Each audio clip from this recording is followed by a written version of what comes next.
a separate nation, but there was always a chosen line. I mean, there wasn't, the Israelites didn't exist until they were called Israelites after Jacob's name was changed to Israel. Yeah. But prior to that, you had a chosen line that followed. Yeah. Like we always say, we had the test years ago on One West, which we taught that in One West. One of the questions on the test, who were the three classes of people on the earth during the time of Adam? That was on the soldiers test that we used to give out in One West, which it says sons of the Most High, sons of men, and sons of the wicked, right? Now, people will say, well, you going off. What you mean? Sons of God, sons of men. Sons of men meaning the other nations, meaning all them other nations. Like Esau. Esau wasn't there as a nation, but that spirit of the Esau was there. Right. Meaning the people that you know today of as Edomites, right, they didn't come to be to the time of when we read in Genesis 25, but that spirit, that line of the wicked was on the earth. Yeah. Those people that would become known as Edomites or later came back as Edomites, they were already there, but they were dark-skinned people. Yep. But they were all different nations. But going back to sons of God, or sons of the Most High, meaning the chosen line of Adam. The chosen line of Adam, because it wasn't just one man and one woman. We know that. It was nations of people that came out the waters, as it tells you in Genesis. But when those nations came forth from the waters or whatever, and when they started walking around on the earth, on land, and became people, they were divided into different nations, man. The nations were always doing their own thing. Now, the chosen line of Adam, those were the people that the Most High, that the Creator was always dealing with. Right. They was always there, right? Which Noah came out of that chosen line, starting with Adam, the first Adam, the first Adam. Not the main Adam or the chosen Adam. I'm sorry. Now that you said that, you didn't open up a Pandora's box. Please go to Genesis 5 so we can get that straight. So somebody come up. No, what you talking about? What you think he's talking about? You don't know. You guys don't make no sense. This is Genesis 5:1. This is the book of the generations of Adam. In the day that the power created man. It said the generations. It's plural. Now, that's another basic scripture we used to bring out here on the street. When we would say, well, look, man, it wasn't just one man and one woman. We used to always, that's the scripture you bring out to prove that. It said that we're going to read on, generations. So if it was just like the Jehovah Wickedness and the other Christians tell you, right, it was one man, God created him, and he was just one guy, one man running around butt naked, and then he was lonely, so God or Jehovah, whoever, made him go into a deep sleep. He fell asleep and pulled a rib out of his body and then formed a woman. And there was just two naked people running around on this big planet by themselves. You people are gone. That's a fairy tale story, and you believe that.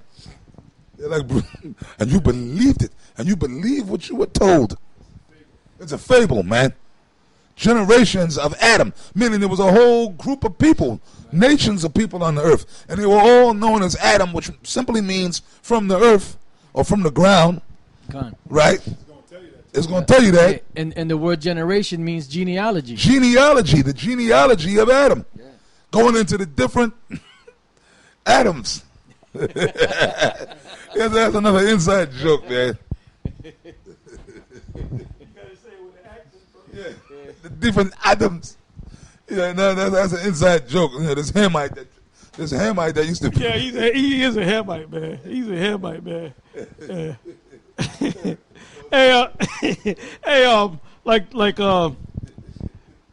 Going into this, right?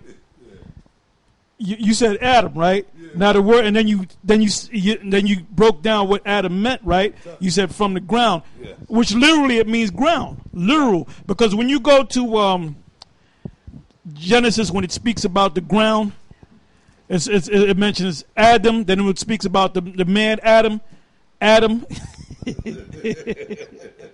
Now, when you click on the word Adam, the name Adam, it tells you that the word means the blue letter. Tells you that the word means man. It doesn't mean man. The ancient language, the word for man is ayash. All right, so they went off on that. Basically, the word Adam means ground. Adama. Yeah.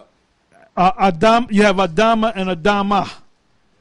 because he was taken from the ground, and the scriptures tell you that. That's why he was called ground, because he was taken from the ground. We're going to finish reading if I can. Ramla? Genesis 5:1. This is the book of. Read it the right way. When you get to the generation, say the right word. This is the book of the genealogies of Adam. Now y'all going to say, y'all niggas going off. Y'all changing the scriptures. The apostle just told what the word mean.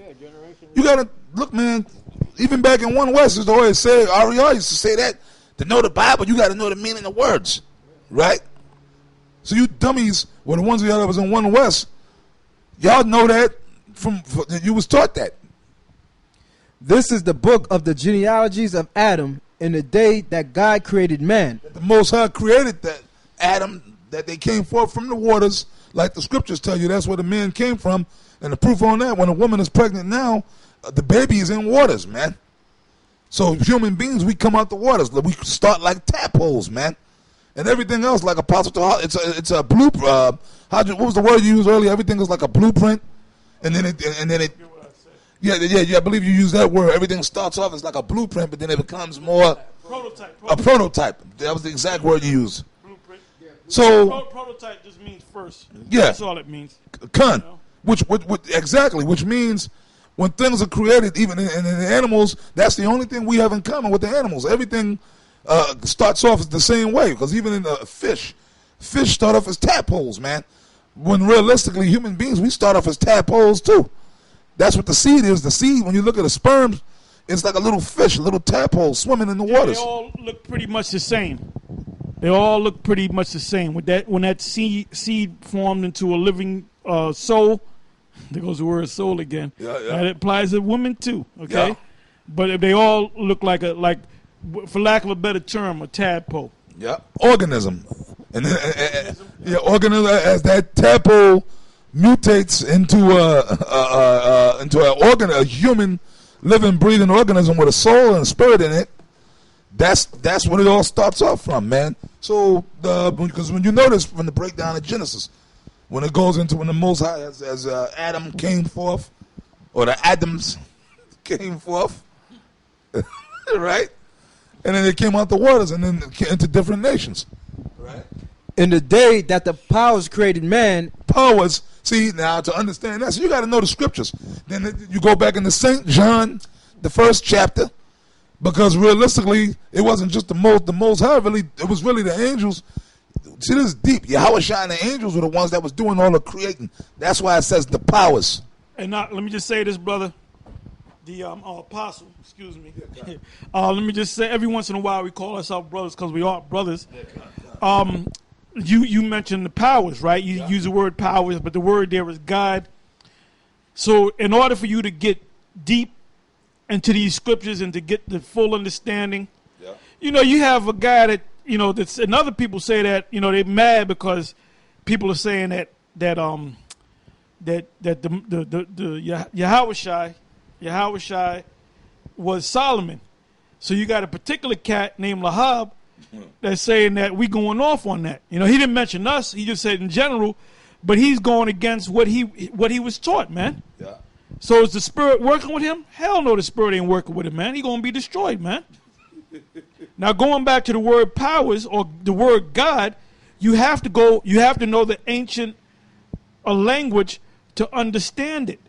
The word there is Allah Hayim, which means power, or power plural. Plural. Yeah, plural. Anytime you see the suffix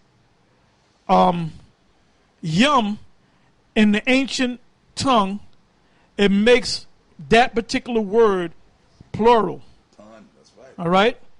I'm going to give you an example. Somebody help me out. Give me a common word in the ancient tongue, the Hebrew. Book. Akim. Right. Ak is brother. Akyah would be my brother. Akyam would be brothers. Right. All right? You said book. You have one book. That's the word there is sapar. If I say, get those books over there, you would say Sapar Yum. Yeah. So the yum, the suffix makes it plural. So power is powers. Angels. It was talking about the angels, man. That's right. Yahweh Shai. Also, too, like when you saluting brothers. Like you come into a room, and we say this a lot. We tell brothers, look, brother, even gotta be like it might be a room full of brothers, and you got to go to each brother saluting them. If you're saluting a brother, you want to just cover everybody.